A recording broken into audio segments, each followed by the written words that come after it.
Hey everybody, Chris here, and in this video I'm going to show you how to mount your 360 camera to achieve this hovering camera effect that you've probably seen around.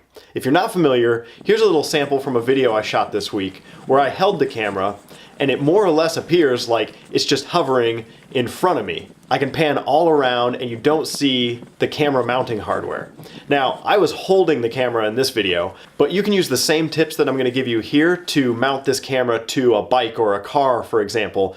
And those videos often leave people asking, how did you mount this camera? Where is it mounted to? Because you literally cannot see any evidence of the mount. So let's dive right into it. Now for my setup, I was holding a selfie stick. So you want to get a selfie stick that's as low profile as possible because as the camera tries to stitch together the images from the two lenses, you want to make sure that your hardware is low profile so it fits in that gap that's going to get stitched together.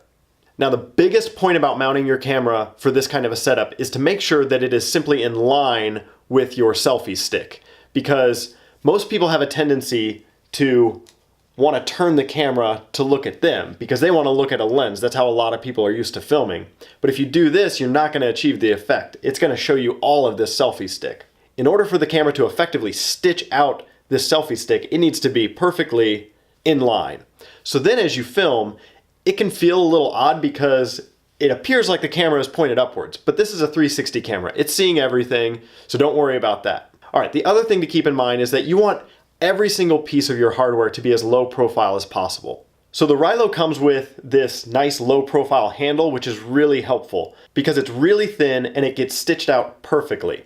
The first time I tried to do this setup, I used one of these standard GoPro tripod adapters, and the effect didn't work. I saw this hardware in the stitching because the diameter of this tripod adapter is just too big. So keep that in mind. So that's everything you need to know about how to mount your 360 camera to achieve this hovering camera effect.